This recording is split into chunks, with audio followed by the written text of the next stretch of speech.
Aucune libido, Elena, Koh-Lanta, en dit plus les coulisses de l'émission de TF1. Le 14 février dernier, TF1 a lancé les 24 éditions de Koh-Lanta. Sur Instagram, des aventuriers sont revenus sur les conditions de tournage de l'émission. Elena, candidate de la dernière édition, a notamment évoqué des sujets sensibles comme l'hygiène et la sexualité. Koh-Lanta est de retour. Cette année, c'est dans une région reculée à l'est des Philippines.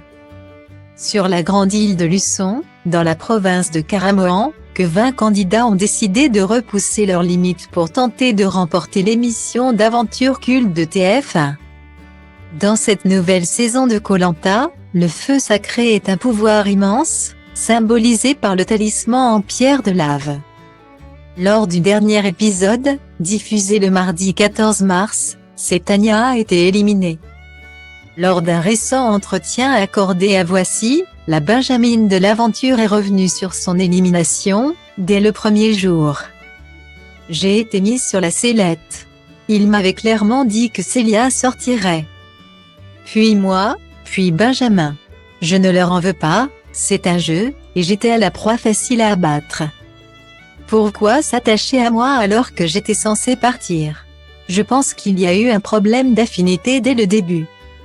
Je faisais partie du superflu chez les jaunes, a-t-elle expliqué.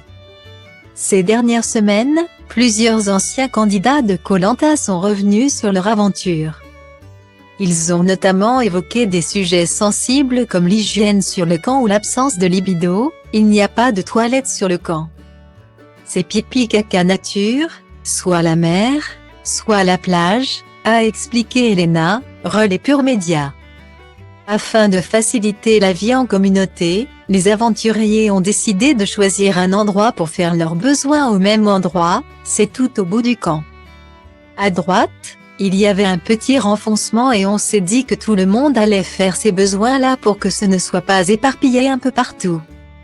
Petite précision, vu qu'on ne mange rien ou extrêmement peu, ne pensez pas qu'on va aux toilettes tous les jours. C'est très espacé.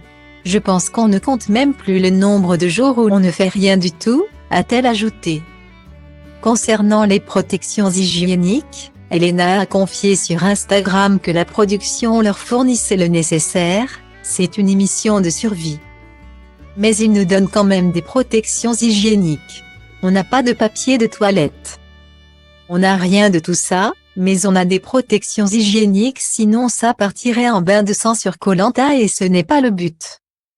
A-t-elle ajouté, avant de confier que les candidats n'avaient aucune libido sur place. Des confidences sincères.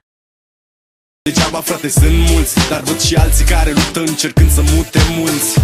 Oameni care au ceva de spus, oameni care vor să ajungă tot mai sus.